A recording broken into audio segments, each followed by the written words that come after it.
My brother, it simply isn't worth it. There are far more eligible women to choose from. Don't do it. What's good people? Welcome back to the Modern Man Africa YouTube channel. In today's episode, we'll be taking a look at a number of non-negotiable relationship preferences that I believe every modern African man ought to consider before jumping into a long-term relationship with modern women. From shared religious and political views to having grown up with a father in the household, this is going to be a list of my top 5 non-negotiable preferences that I wish I knew a long time ago. Gents, look, we can't keep tripping over the same stone.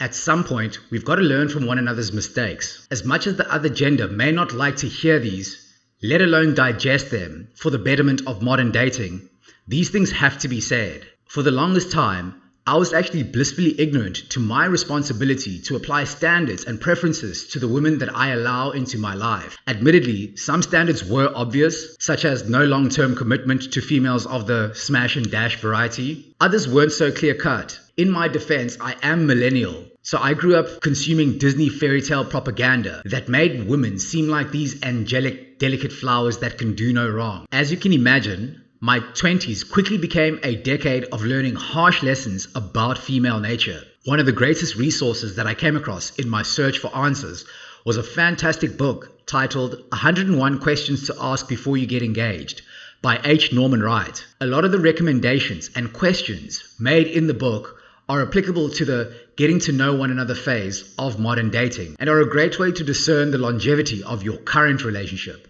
In the book, Norman Wright postulates that each person going into a relationship needs to have 3 and not more than 5 non-negotiables when looking for a partner. This is usually very easy for men because we're willing to put up with a lot of BS as long as she's hot. But who would have known that making potentially life-changing decisions with your little head could have catastrophic consequences? So, without further ado, let's jump straight into this. Coming in at number 5, shared religious, political, and societal views. This one is pretty self-explanatory. If you and your partner are constantly at opposite ends of the spectrum, then unfortunately your values aren't conducive to a healthy, long-term relationship. Look, I know some people are able to pull it off, but for the vast majority of people that will eventually watch this, if your religious, political, and social values aren't aligned, you guys are in for an uphill battle. Imagine for a second your partner was a Democrat and you are a Republican. Imagine you are a Christian and your partner's a non-believer. Or worse, your partner constantly makes disparaging comments about the church. What would happen if you were conservative and your girl was super progressive and she falls pregnant? What would you do if she tells you she's going to exercise her reproductive rights? You will not know peace in that relationship, my brother. Move on. I don't want peace. I want problems, always. Coming in at number 4, shared interests.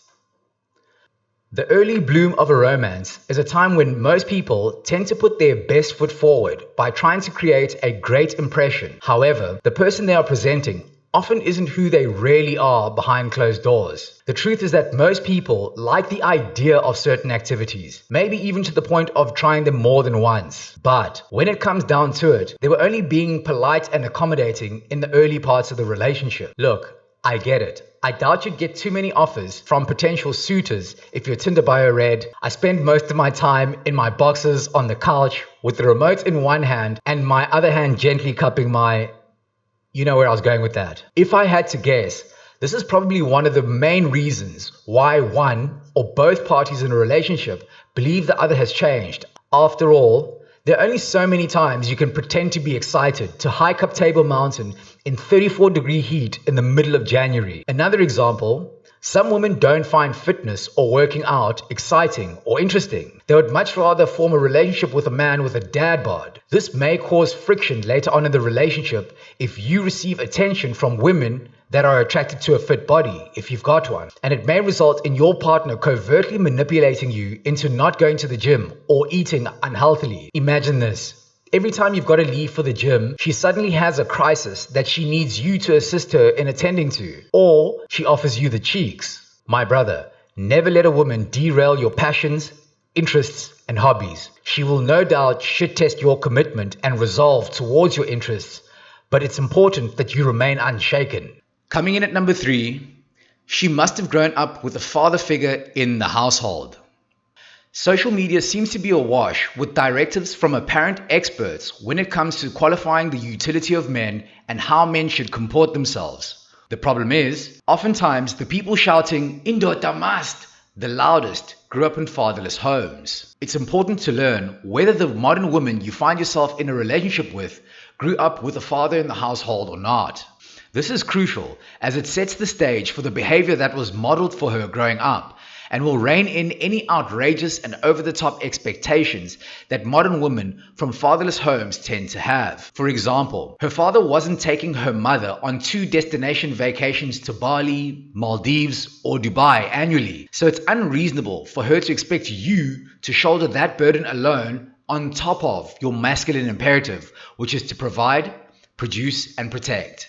Not only will this give you an idea of how you can expect to be treated, but it will give you valuable insight into understanding her view of the role of a man, how conflict with a man is resolved, and the duties and the responsibilities of a mother/wife in a committed long-term relationship. Unless she grew up in deplorable, dysfunctional, and unenviable circumstances, any questionable deviation can always be called to order by referencing a tangible lived experience. For example, did you ever see your mother doing that? Or is that how your father behaved with your mom in their relationship? This non-negotiable does come with 2 caveats. The first, not all fathers are effective fathers. Some men merely go through the motions of fatherhood and aren't exactly active participants in raising their children. The second is that some men, husbands and fathers, are routinely dominated by their masculine partners and wives.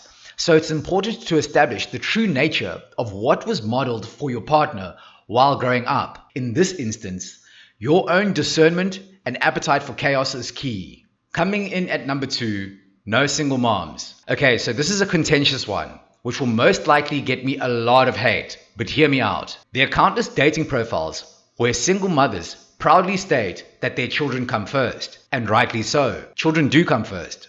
However, it's not advisable to attach yourself to a situation where there's no benefit for you being there, especially if you don't have any kids of your own. As a man dating a single mother, you'll always play second fiddle to the dictates of her children's wants and needs. It makes very little sense to plow your meat, your money, energy, attention and time, shout out Coach Greg Adams, into a lopsided relationship where you're immediately outnumbered and the rate of return on your investment is constantly diminishing. In the event of a separation, she leaves with the kids that you've poured resources into and have forged the relationship with. And she has every right to do that because you're not their biological father. You also weren't their father when she needed your help in getting the occasional odds and ends here and there throughout the relationship. But hey, no good deed goes unpunished. As much as single moms go around exclaiming from the rooftops how strong and independent they are, there's an unspoken air of expectation of provision for her kids, whether she's prepared to admit it or not. Some aren't looking for love, they're looking for help. Don't believe me? Ask a man dating a single mom if he's ever been reimbursed for the expense of her children at any point during the relationship. If she has, how often does it happen? Getting involved with a single mom is like willfully weaving yourself into the story arc of a failed relationship that's still years from conclusion, especially if her kids are far from turning 18. It's being bound to her baby daddy for that duration that should give any self-respecting man pause. They could potentially rekindle old feelings at any time, leaving you holding the L. My brother, it simply isn't worth it. There are far more eligible women to choose from. Don't do it. Coming in at number 1, date a crazy woman, or at least one that admits to being crazy. Gents, if she tells you she's crazy, even if she's joking, believe her. I can't stress how important this non-negotiable is. Women generally don't publicly vocalize their flaws, let alone be aware of them. So, for a woman to come out and tell you off rip, that's a huge red flag. She's either done something batshit crazy, or in what little self-reflection she's been forced to do, she's realized that some of her behavior has been absolutely wild. What do I mean? Well, gather around, gents. It's story time. An ex-girlfriend told me that she was crazy at the beginning of our relationship, but for whatever reason, I chose not to believe her. Hold up. Gents, we all know why I didn't believe her. I was young, dumb, and full of, well, you know the rest. Can you blame me? A recent study found that emotionally unstable women, crazy bitches, make good sexual partners. This is something that I can attest to. How can I say this diplomatically? The girl knew her way around the male appendage.